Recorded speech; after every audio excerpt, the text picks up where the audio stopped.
Welcome to the world of Elia Learning. Today, we're going to discuss an excerpt from the book of Men and Mountains by William Douglas.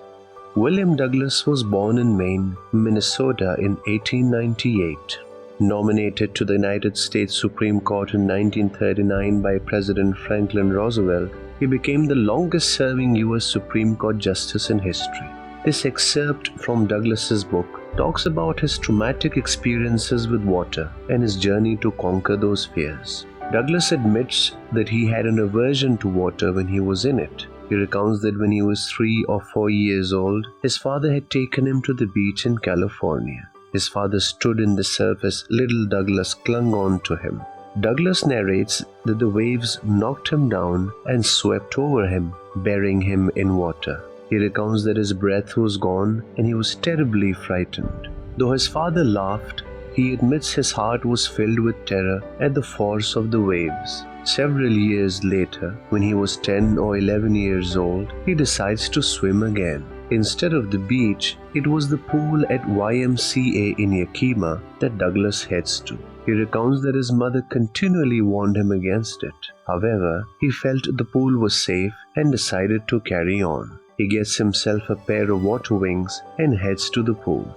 Douglas was nervous to go in alone, so he sat on the side of the pool to wait for others. He recounts how after some time, a big, physically strong boy of 18 years arrived at the pool and in a jesting way picked him up and threw him into the deep end.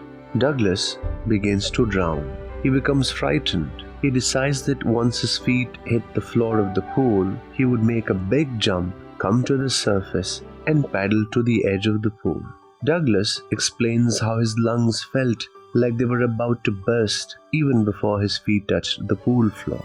Despite his attempts to surface, he was unable to do so. He could not yell. He could not grab a rope. He was suffocating. The water only seemed to pull him downwards. He drowns again and attempts to resurface by pushing against the floor of the pool. Douglas's lungs were aching. His head throbbed and he was getting dizzy.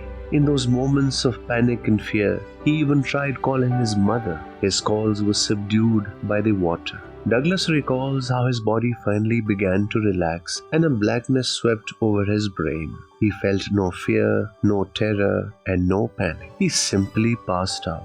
When he regained consciousness, he was lying on his stomach beside the pool, vomiting. He heard the boy who threw him into the pool saying, "But I was only fooling." Several hours later, he returned home. He cried in bed while his body shook in trauma. Douglas recalls how a haunting fear gripped his heart for days. He feared water and never went back to the pool. Years later, whenever Douglas went into water, whether it was wading in rivers or bathing in lakes, he would feel the same terror that gripped him at the pool. He admits he felt possessed by that terror, and his legs would become paralyzed. This fear of the water stayed with him as time went by, and it followed him no matter where he went. He confesses that this haunting fear ruined his fishing trip and deprived him of the joy of canoeing, boating, and swimming. Finally, one October, Douglas decides to get an instructor and learn to swim. He goes to the pool and practices 5 days a week. For weeks, his instructor pulls him through the length of the pool with a belt holding him to a cable overhead that ran on a pulley. Even on these protected swims, a bit of the old panic would seize him.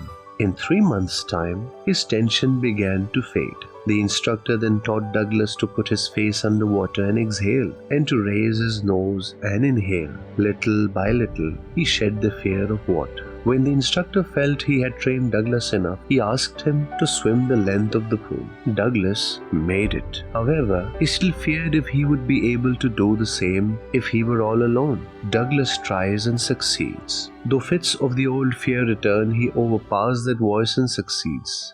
Months later, he goes to Lake Wentworth in New Hampshire and swims 2 miles across the lake. He tries all the strokes he knew during that swim. At the next opportunity, he heads to Warm Lake. There, he swims the entire length of the lake and back.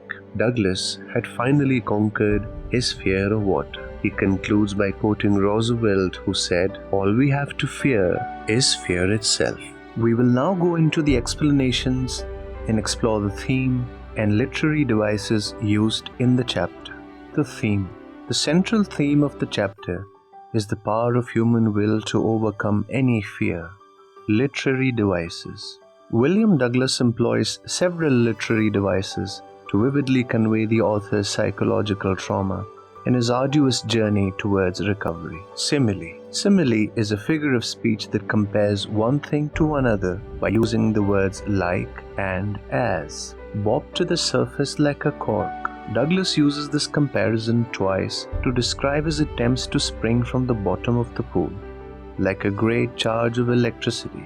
This describes how stark terror took hold of him, emphasizing the sudden, jolting nature of the fright. Legs hung as dead weights, used to illustrate the feeling of paralysis he experienced while drowning. Tender arms like mothers. This describes the peaceful, hallucinatory sensation he felt as he lost consciousness. Metaphor. Metaphor is a figure of speech that shows analogy or likeness between two things. The metaphors used in the story are: the curtain of life fell. This metaphor represents Douglas losing consciousness and reaching the point where he believed he was dying. Bright bruiser of a boy. A metaphor for the older boy who tossed him into the pool, emphasizing his intimidating physical presence. He built a swimmer. This describes the instructor's systematic, step-by-step method of training Douglas. Personification. Personification is a figure of speech that gives or attributes human qualities to non-human things. I see horror would grab my heart. This gives horror a physical agency, showing how his fear seized him. Mr. Terror. By addressing his fear as Mr. Terror, Douglas treats it as a person he can challenge and mock, signaling his eventual mastery over it. Terror that knows no understanding. This attributes the human quality of knowing to the emotion of terror. Hyperbole. Hyperbole simply means exaggeration.